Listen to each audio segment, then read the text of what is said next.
Assalamu alaikum wa rahmatullahi wa barakatuh, Sayyidi. Wa alaikum salam wa rahmatullahi wa barakatuh. Sayyidi, what are the flashes or small white or blue light I see occasionally while doing spiritual practices? Yeah, glimpses of an energy world. So you may see flashes of white, flashes of blue, close your eyes, see shadows of black moving, but these are just flashes of a sensitive eye that's picking up now energies that are around us at all times, all energies. But not to focus on that, because as soon as we put it out into the public then everybody's like, I want to see you, I don't want to see you a white light flash. So these are just things that you glimpse, all of a sudden there's a flash of light like somebody shot off a little sort of light bulb. But that's just your eye becoming more sensitive to the world of light and the different creatures and beings that exist within that world of light. You can also in a dark place take a photo with your camera and you see all these little orbs, the spherical energy, this energy that has no mass, it shows itself as a circle. Again, these energies are everywhere, these beings are everywhere. But more important is to focus on the meditation and making the heart connected and being very diligent in the spiritual practices, inshaAllah. As-salamu alaykum, Sayyidi. Wa alaykum salam. And those whom are not diligent in their practices, they'll be motivated to be more diligent in their practices. When Allah begins to send things to people, the creatures that jump in the house and jump on you at night and they don't leave, means that these things are everywhere. So if you do it when you have the ability to do it, or the circumstances of life will just show itself to become more and more prevalent. So these energies are everywhere, and if they begin to aggravate and agitate people, then the most common remedy is then you have to increase your meditation. So you have to be able to increase the connection with the shaykh and connection with that light so that your energy becomes stronger to push away these types of attacks or these types of entities that are coming too close. And that the house has to have the aura, the person has to have the zikr, and that you have to kill the inner devil within oneself. So the anger and bad characteristics that are the signs of an inner devil, they have to be brought down, because the inner one is the magnet calling the outside one. So it's a whole formula. If you hear these talks but you don't really practice them, and then you're amazed at how you're getting attacked and just shaykh help me, it doesn't work that way.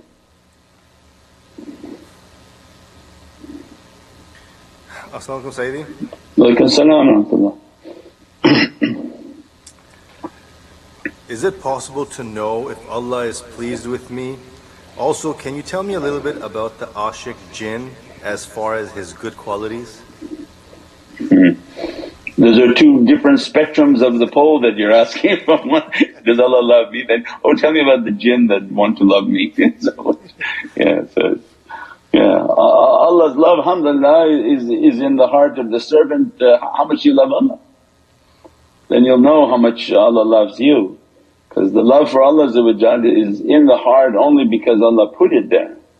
So when the servant has an immense love for Allah, it's not from his cleverness, it's Allah put that love. And that was Sayyidina Abu Yazid al-Bistami when he was approaching his life's approach towards the Divine, and when he reached to a point in which he felt that proximity, said, all my life I thought I was loving you, only to be astonished that your love for me was more ancient and it was calling me.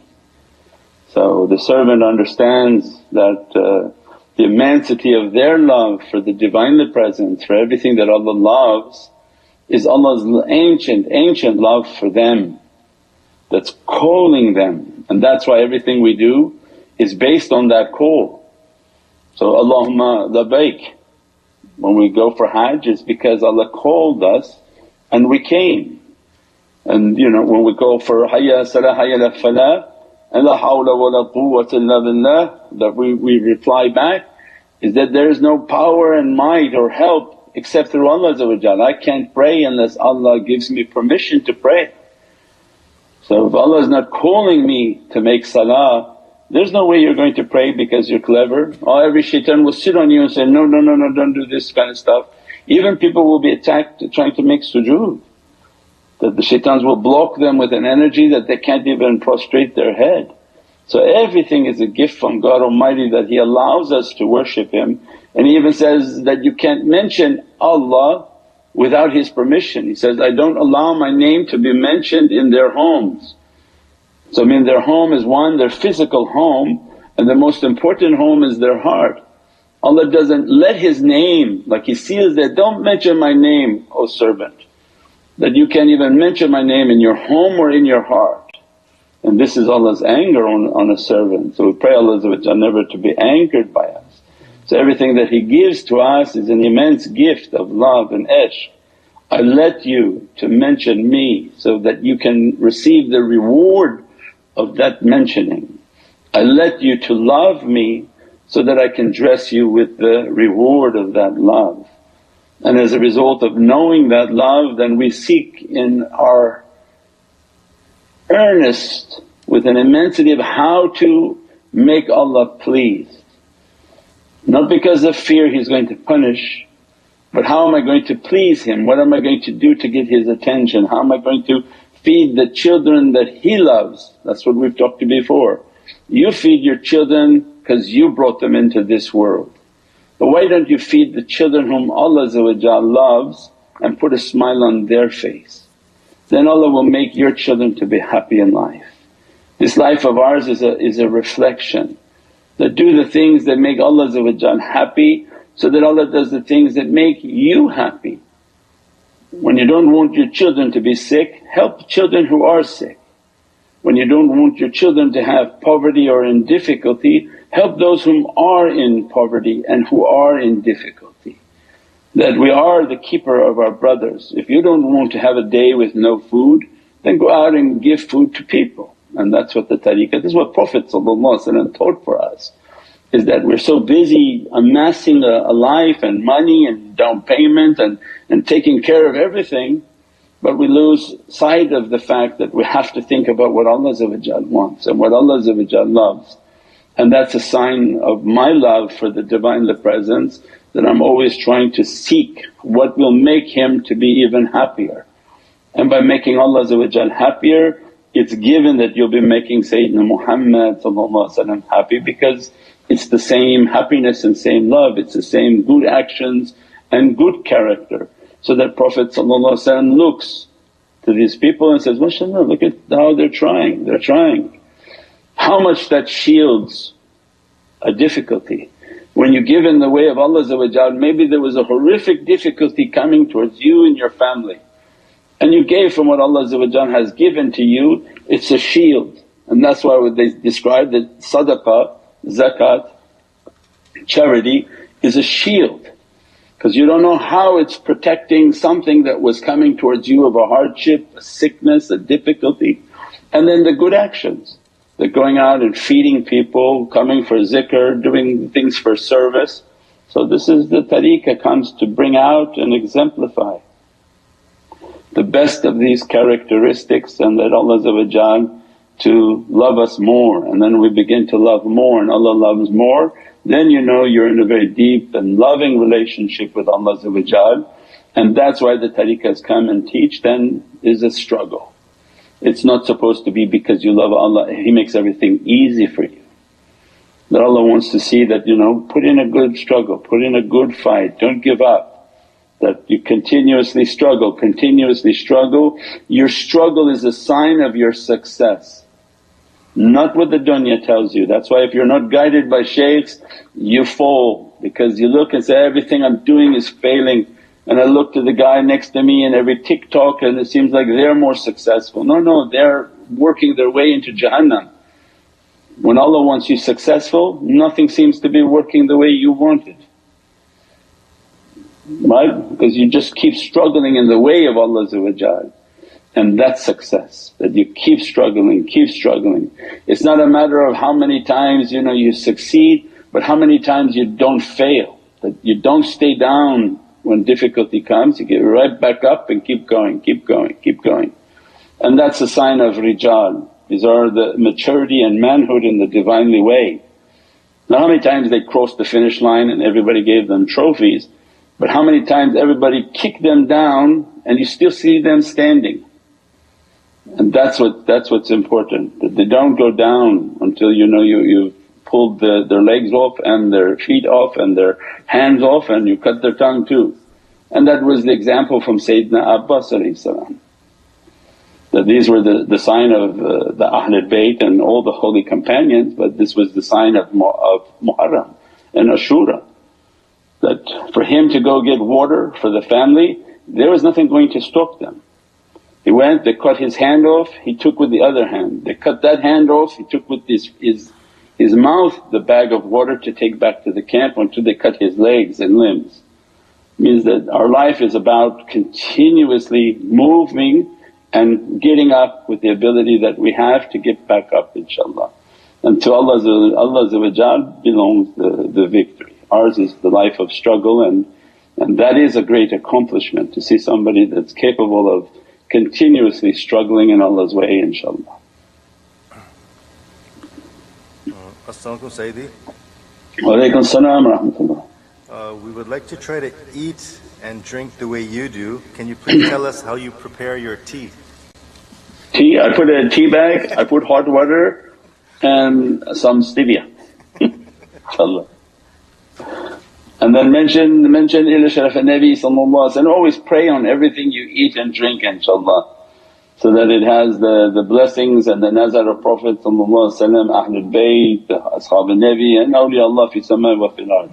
That everything you do, you read the ila sharaf al-Nabi, the dua on the app, the Naqshbandi standard dua, that everything to be blessed with these tajallis, so that what we eat and drink to have its immense lights and blessings upon it inshaAllah.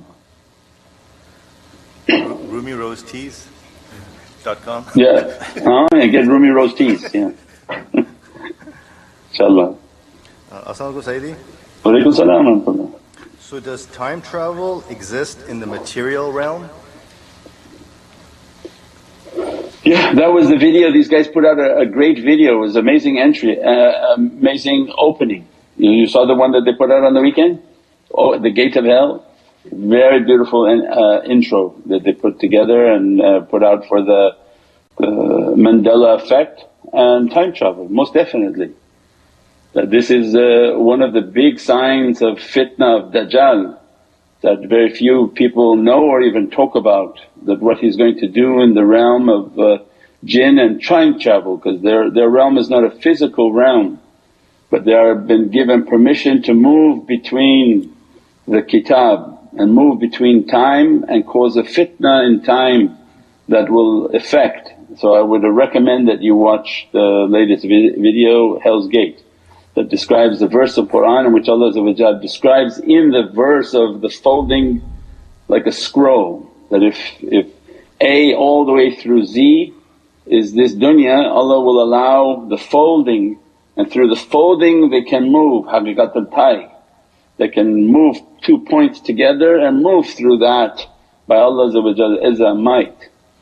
The jinn are free to move through that, but now they have a permission to affect the timeline and different dimensions. Anything if you go back in time and do something to a building, the future that building doesn't exist, that person doesn't exist, that event doesn't exist.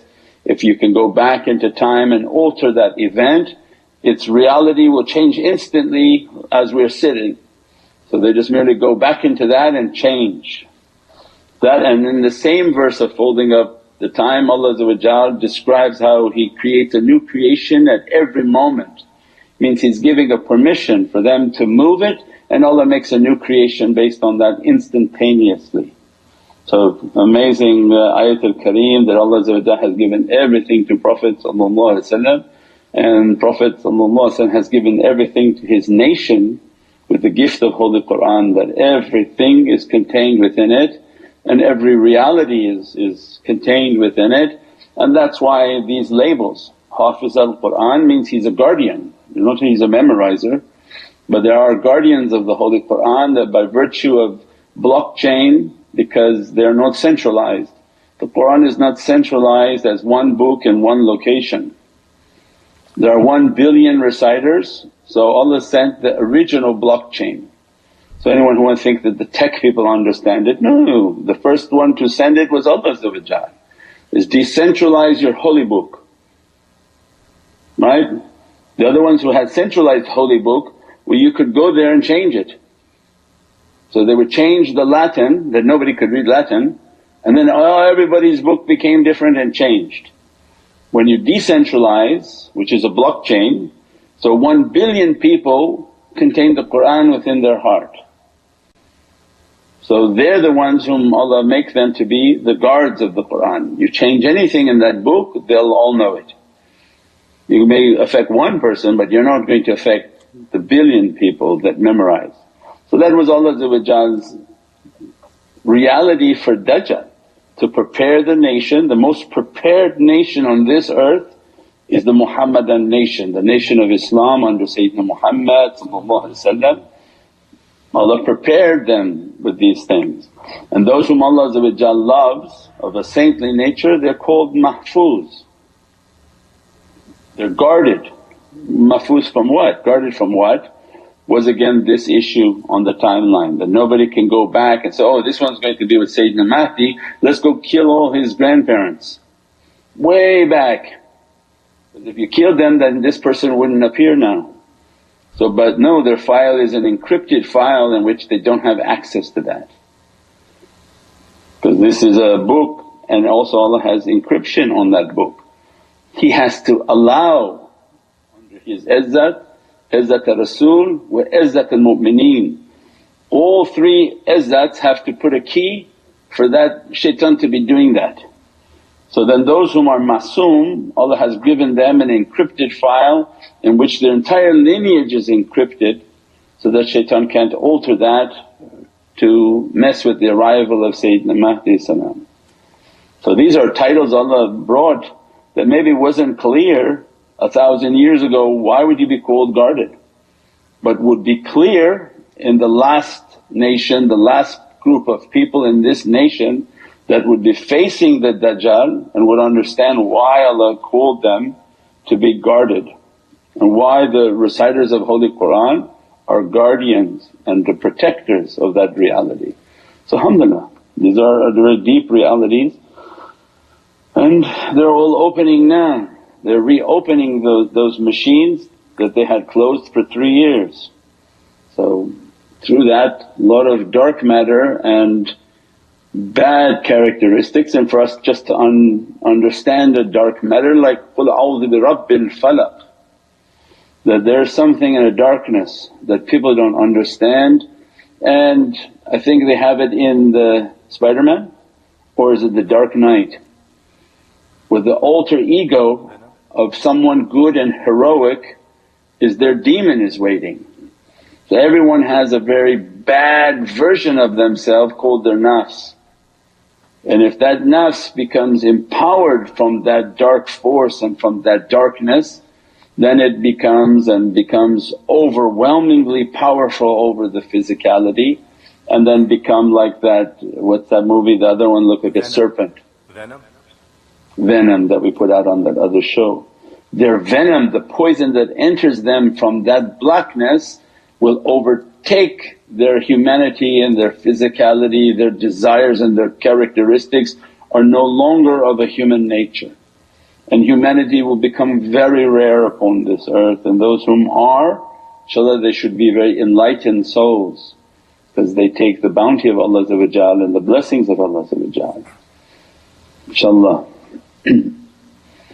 But watch the latest episode, very nice. As-salamu alaykum Sayyidi. Walaikum salam wa rahmatullahi wa barakatuh. Sayyidi, I am recovering from COVID and have been feeling depressed. This is not normal for me. Why is this happening?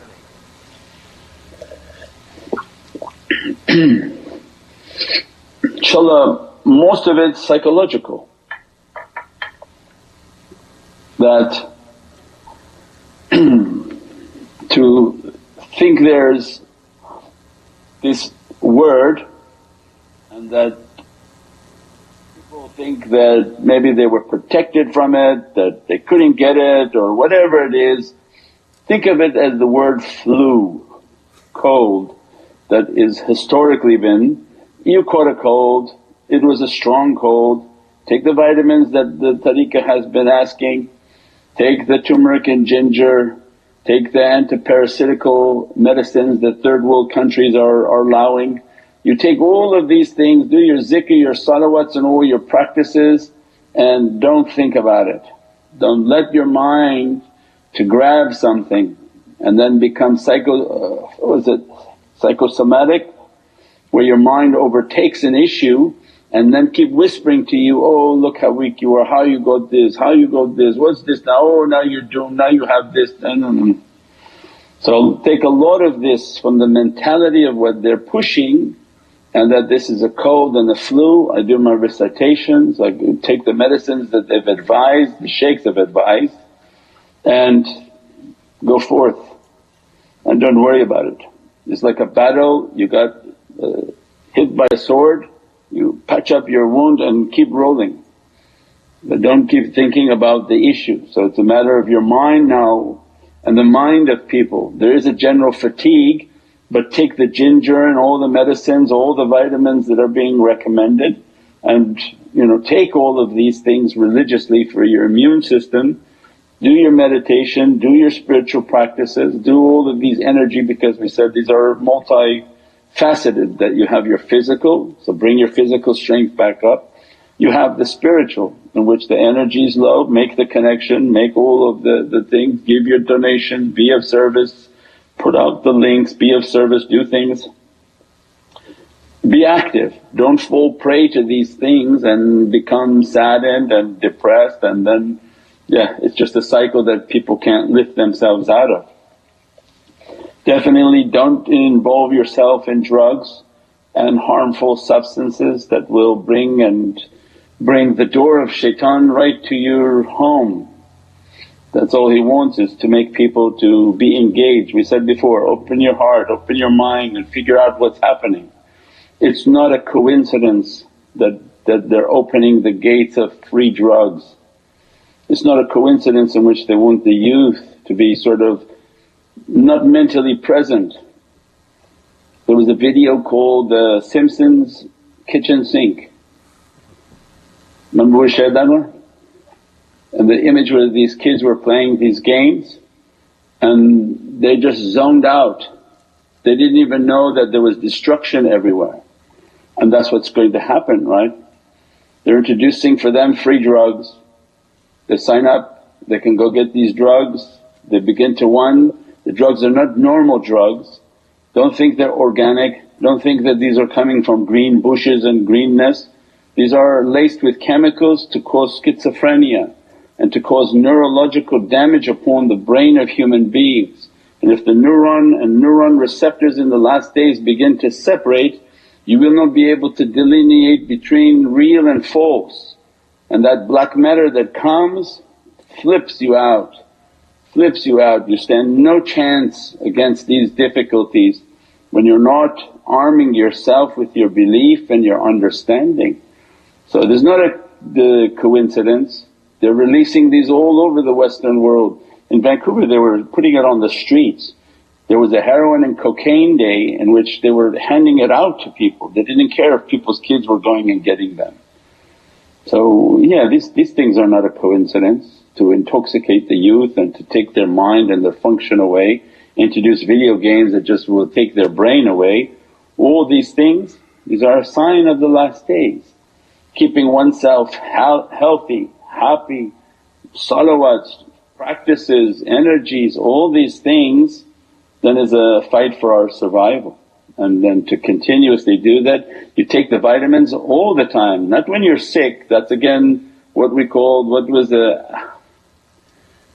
passive, proactive. Prepare yourself for difficulty, not reactive, oh I got sick, now I'm going to go, where's ginger, where's ginger? No, you're supposed to have your immune system high so that the hit is always weakened by your fortress. Your fortress is strong. Not you don't have anything, no walls on your fortress. As soon as you become attacked, now you want to build a fence? That doesn't make sense. So people live their life like that, say, really? Well, I'm sick now, Shaykh, what I gotta take, what I gotta take? What do you mean what do you gotta take? You just turned on now? So no, take it from now, take it all the time. Take all these ginger turmerics all the time, take all your vitamins all the time. Do your salawats, do your practices, do the meditations. Because this is just the beginning, they're going to come in rows, they're going to come rolling in with all of these things. And inshaAllah Allah make to be mahfuz and guarded, then they get knocked down, they brush themselves off and get back up and start running, inshaAllah. As-salamu alaykum Sayyidi. Wa alaykum salam wa rahmatullah. Could you please share again the reality of hijama? The reality of hijama? Pull the blood out. Inshallah, it's the cupping on the back, and the importance of cupping in which the blood has to be pulled. So it's 3 little scratch marks like a little cat mark, not cutting the transdermal layer of the skin so deep that you get an infection. They're like scratches on the skin.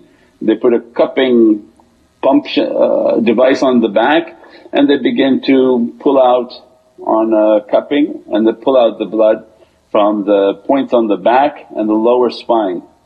And the purpose for that is, one, for the purity of the blood, that the blood stores all of the negative and dirty iron upon the shoulder. So it's important that the blood to be pulled out, to be cleansed, and all the dirty iron that clots as a very dark red, almost blackish red, for that blood to be cleansed, so that the bad iron, the toxins of the body, or medicines that don't leave the body, all of these to be pulled out, and that the blood to be cleansed. As a result, the heart to be cleansed, the firasat and the vision of the servant to be cleansed. So it has many health benefits and many spiritual benefits to cleanse the body of this system, because the blood moves throughout the body and then all the dirty iron begins to be stored upon the shoulders. And that's exactly where the shayateen or the marad, the bad creatures try to land, the ifrit land upon the back, because they can grab hold of that dirty area and the dirty iron that's back there, and they basically claw. So some people might get a lot of itching on their back. These are these things and these ifrit that are trying to land onto their shoulder, which is common, not to be scared. Because somebody's going to say, oh, I'm itching, no, don't worry about it. It's common that if you become more sensitive to energy, you're going to feel energy everywhere. You feel energy on your feet and you're everywhere, because it's just the energy world that we live in, inshaAllah. As-salamu alaykum Sayyidi. Wa alaykum salam wa rahmatullah. Is the ego a memory of physical experience, or is it something that already exists when we are born and somehow inherited from ancestral generation? What was that, the first word? Is the ego a memory of physical experience, or is it something that already exists when we are born and somehow inherited from ancestral generation? I don't know if it's the same answer, it could be depending upon what your point of reference or the point of reference of the question is, but it's a creature. It's a being. So people whom have fought their ego and fighting their ego, it's a being that made from Jahannam, and his proximity is to shaitan, his affinity is to shaitan. So his source is from badness and his affinity is towards badness. And God put within us an opponent and then put a soul that's from paradise, an ego that's from below and problematic. As a result, this is our yin and yang and our battle in life between good and bad. And our whole fight is to subdue this creature. Because our angelic reality is strong from 0 to 2. Because we're just from paradise, we have a very powerful energy and we are of a saintly nature. As a result of that complete submission upon the Divine, it's powerful, but as soon as the characteristics of its humanity begin to come, at that point at 2, 3 years old, now is going to determine if he's going up or he's going down. That if his ego is subdued, the mother is trained, the feeding is clean, the environment in the home is pure, clean and praying and everything of goodness, then the subduing of the ego of the child is brought down, then the likelihood of the child to go towards angelic reality is higher. And if the characteristic and the environment within the home is not, and they're continuously battling between their practices, not practicing, when the house and the family is not agreeing to do the submission, to do the praying, to do all the practices, then as a result the child becomes more lenient towards the lower desire. Because the ego was not brought down, the ego was not continuously restrained, then it became empowered, and as a result of empowering it goes more with the devil towards the negative characteristics. And then as they grow up, then more and more towards they fight their negativity, continuously battle their negativity, their negative desires, until Allah inshaAllah guide. And if Allah guides them to the shaykhs and to the tariqas, then they'll be guided on how to bring down their bad characteristic and how to bring up their divine reality and their angelic reality upon their souls, inshaAllah. As-salamu alaykum, dear Sayyidi. Wa alaykum salam wa rahmatullah. Should I be worried about coming across repetitive events like finding strands of hair every time in your food or coming across a specific set of numbers? Forgive my ignorance. No worries, don't think about these things. That's not tariqah. Excuse me.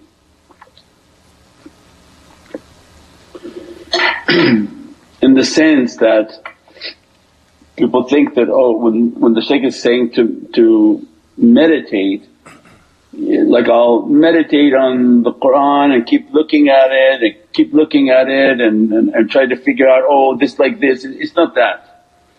When they say meditation, they mean that make your heart connected, connect with the shaykhs, connect with the world of life. When you feel the light presence and you begin to recite a verse of Qur'an, you recite that back into your heart, think about the words that you've said, use that in your meditation.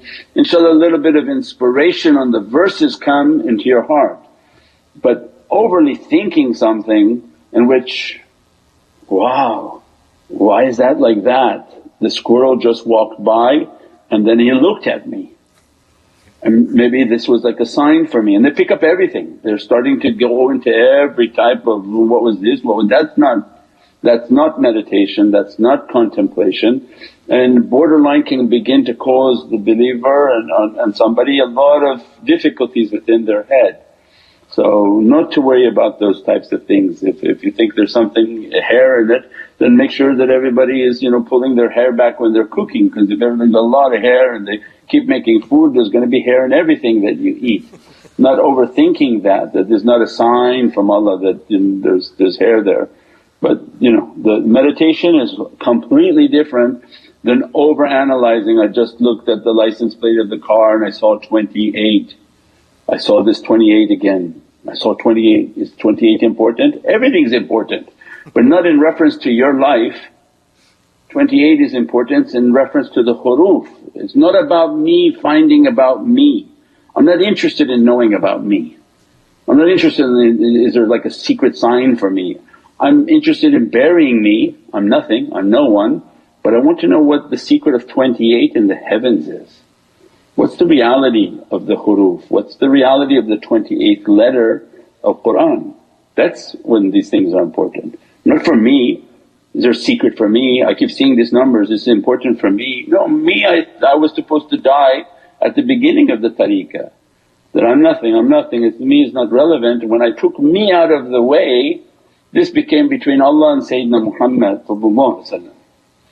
and that I negate myself so that I can see the reality of the heavens in which I'm non-existent. So again, all of these understandings of tariqah are important to understand so that we don't go slowly in a different direction, inshaAllah.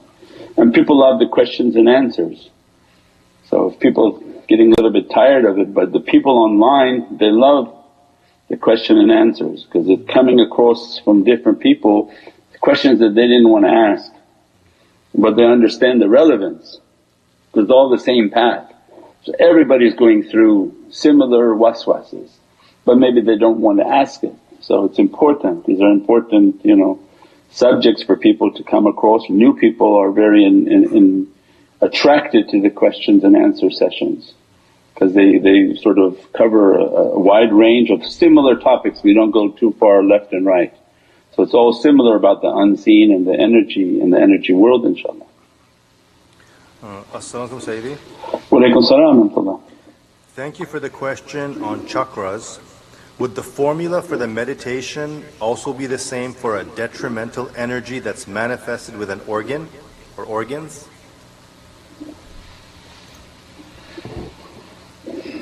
Yeah, the basis of every meditation on our system is going to be the same. Is that I first have to make the connection with the shaykhs because I negate myself. If you don't take the path of a guide, then you're saying you are the guide. So you understand the subtlety of difference in meditation? Some say, I don't need a guide, so then you're the guide. So yeah, I'm going to meditate and empower myself. Why would God give you something to make you a pharaoh? Right? Because if you empower that person and Allah sends more energy to them, well, what they're going to be in 2 years? A pharaoh, where they think they have power, they don't have to listen to anyone. Look how much energy I have, I can do what I want. But who's going to give that to you? Shaitan will. Because he likes pharaohs on the earth, he likes zalims, he wants everybody to be like that former guy who was running the capital. Everybody with the red hair, orange hair, and he wants everybody to be oppressive, everybody to be angry. So he builds anybody like that, he loves that. But not Allah, Allah doesn't like that at all. So when you bring a guide into the meditation, you're basically telling yourself, you shut off and connect. So you negate yourself, I'm nothing, I'm nothing, I'm nothing. Of course I have nothing, that send your light into me, that send your energy upon me, I'm nothing, I'm nothing. And then you learn how that just dress me, that I'm nothing, I want to make myself like a glass, clear and see-through. Your tajalli dress me, and that your eyes look through my eyes, that your ears hear through my ears, that your lips speak through my lips, so that my glass is so clear that when you come, I am you and your tajalli is through me. So then he came through his muhabbat, he entered into the presence of his shaykh and he went out as his shaykh, because he went out in the fana of his shaykh. And then his shaykh takes him then to the presence of Prophet the same. Become nothing again, I'm nothing, I'm nothing, I'm nothing, until which the Muhammadan light begins to dress more and more to his hearing, to his seeing. All of that system is based on being nothing. When I do that system and I'm nothing and the light is coming, the light is coming, when that's solid and understood, if there's a sickness, then I ask for that light to focus on where that sickness is. So in these types of sicknesses that are coming, as soon as I make my meditation, enter into their presence and ask that, please send from your light into my chest. The energy in my chest is not right, I can't breathe correctly, and you begin to meditate with them and their fires begins to pull a heat into your chest. So their light begin to illuminate and burn anything that's trying to penetrate within you. So of course you'll target your energy where you're needed. If something was coming into your head, into your throat and trying to make this sickness, this multicon one was trying to target the sinuses and the face of people.